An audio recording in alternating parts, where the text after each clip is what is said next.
Ok, on en sait désormais plus sur le nouveau MacBook Pro 14 et le nouveau MacBook Pro 16, et notamment sur la Touch Bar et quelques autres détails. Mais je vous en parle juste après l'intro. Sapien, que c'est? Sapien. Good.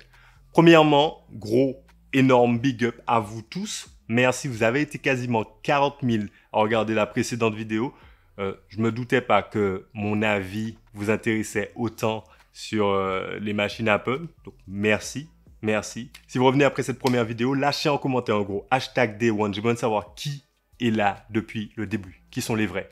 Voilà. Et si c'est votre première fois ici, on parle tech, filmmaking, photo. Bienvenue. Prenez place. Installez-vous. Ça va commencer. Bon, alors je suis dans une sorte de mini dilemme éthique, moral. On en parle 2 secondes et après, promis, on n'en parle plus. Cette vidéo sur le MacBook Pro 14 et le MacBook Pro 16, je travaille dessus depuis un moment.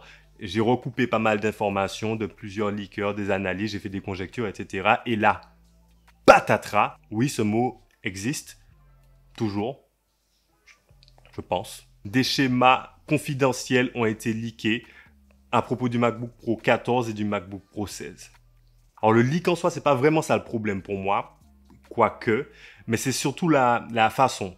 En gros, ce serait un partenaire de la supply chain d'Apple qui aurait été piraté et les hackers demanderaient la modique somme de 50 millions de dollars juste pour ne pas dévoiler plus d'informations confidentielles qu'ils auraient à leur disposition.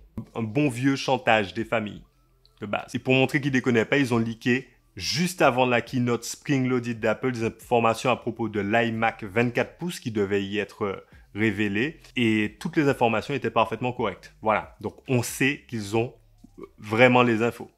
Ça fait peur. Voilà, ça m'emmerde un peu et c'est surtout la façon qui est inacceptable. Néanmoins, les infos qu'on a pu avoir par rapport à ces schémas, c'est surtout des choses qui ont été confirmées par rapport à des infos que j'avais déjà pu obtenir avant. C'est pour ça que je vous en parle aujourd'hui. Bref, on n'est pas là pour ça. On passe au concret.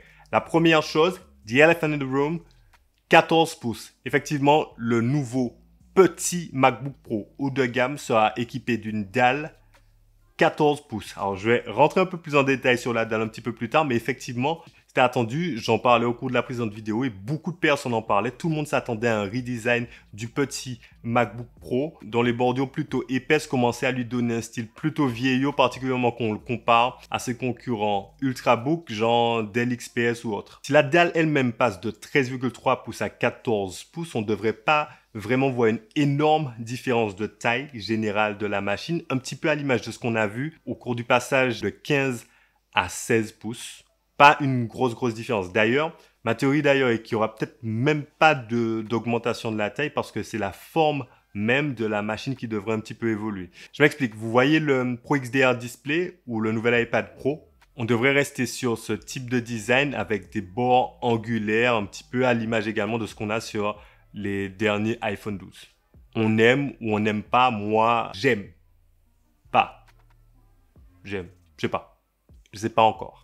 Pas encore décidé. Autre information super importante, plus de touch bar. Mais par contre, là, c'est vraiment quelque chose de super controversé parce qu'il y a une sorte de consensus sur Internet contre la touch bar. C'est vrai, certains l'aiment, beaucoup la détestent parce que beaucoup pointent du doigt son manque de fiabilité.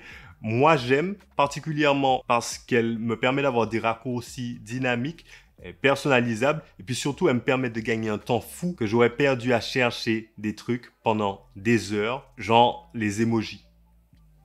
Exit la touch bar, mais comeback apparemment du MagSafe, qui a disparu, je crois, en 2016 ou 2017 avec le redesign du MacBook Pro. Et donc, plus l'obligation d'occuper un port USB-C pendant la recharge. MagSafe qui devrait être plutôt différent de ce qu'on connaissait avant chez Apple, notamment avant justement la charge par USB-C.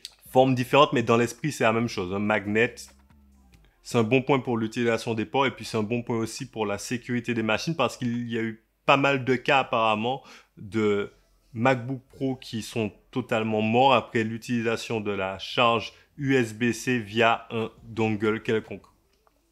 Comeback également de lecteur de carte SD, ce qui est plutôt une bonne nouvelle pour les créateurs de contenu, et tant pis pour les 3/4 du YouTube Game qui sont passés sur A7S3 et qui ont besoin d'un lecteur C-Fast. Voilà. Une autre rumeur qui a été confirmée également par Chez-Shema, c'est le retour d'un port HDMI directement sur la machine, ce qui est plutôt cool parce qu'on en avait un petit peu marre de vivre à Dongle Land. Moins de trucs à transporter, moins de trucs à casser. Voilà. C'est d'ailleurs plutôt surprenant parce qu'il m'avait semblé qu'il y avait une vraie volonté chez Apple de privilégier les moniteurs connectés par Thunderbolt. Rétropédalage, si on cédait à la pression des utilisateurs, maybe. I don't know. D'ailleurs, aucun rapport. Va t'abonner et like cette vidéo, s'il te plaît. Je poursuis.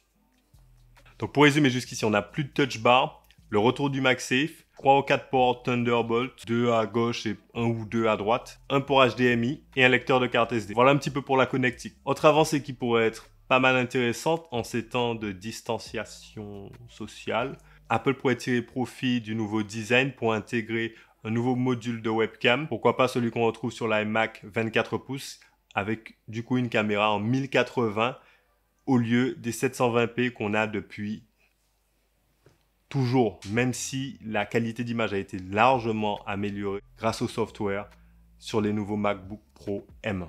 Côté écran, on devrait se retrouver, je l'espère, sur un écran mini LED comme ce qu'on a sur le nouvel iPad Pro. Même si je pense que cette année, la technologie mini LED risque d'être réservée au MacBook Pro 16 pouces, un peu comme ils l'ont fait avec l'iPad Pro. Le 12,9 pouces est équipé de la technologie mini LED, quand le 11 pouces ne l'est pas. Voilà. L'analyste et leaker Menchiko, qui est plutôt fiable, pense que la technologie mini LED devrait être installée sur le MacBook Pro 14 et le MacBook Pro 16. But I'm gonna disagree. Je pense vraiment que ça va intervenir uniquement sur le 16 pouces cette fois-ci et peut-être sur le 14 pouces et le reste du line-up plus tard. Pour ceux qui ne sauraient pas ce que c'est, la technologie mini LED, c'est une technologie de rétroéclairage d'écran par petites zones qui peuvent être activées ou désactivées individuellement et qui permettent des contrastes beaucoup plus importants avec des noirs très profonds et plus de luminosité dans les zones plus lumineuses. Voilà, c'est la technologie qui est utilisée dans le Pro Display XDR d'Apple à 7000 €, ainsi que sur les nouveaux iPad Pro et d'ailleurs quelques autres machines sur le marché aujourd'hui.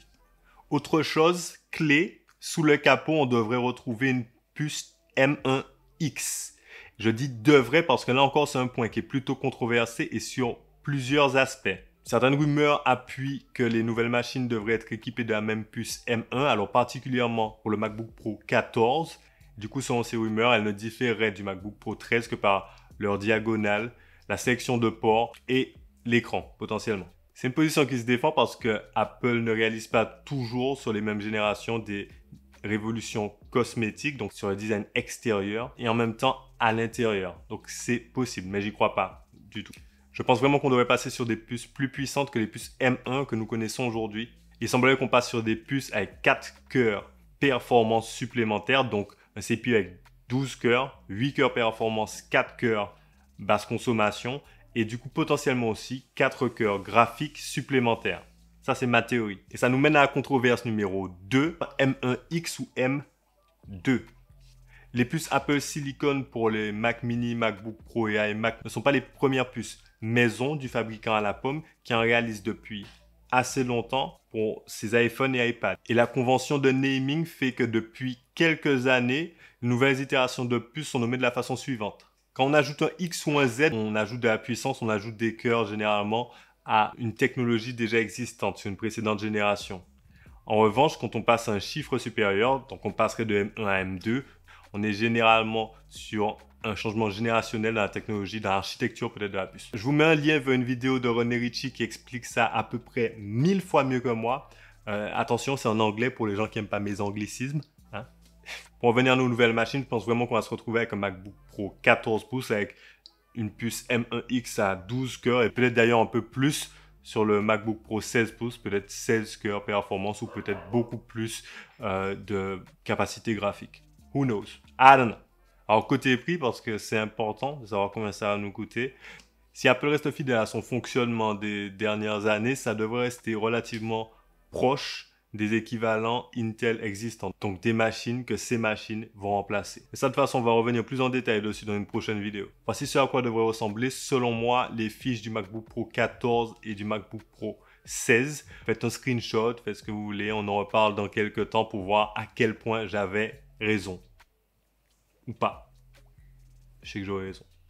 D'ailleurs, je dis dans quelques temps, parce qu'on n'a pas encore de date exacte, mais je suppose qu'on devrait avoir une annonce à la prochaine WWDC avec des dates de livraison probablement à partir du mois de juillet ou du mois d'octobre. Mais ça, je vous tiens informé de ça de toute façon dès qu'on a plus d'infos à ce sujet. J'espère que vous avez apprécié cette vidéo. Si c'est le cas, n'hésitez pas à liker, à vous abonner si ce n'est pas encore fait, activer la cloche des notifications, partagez cette vidéo à tout le monde parce qu'il y a des gens qui ont besoin de savoir. Hein, c'est important.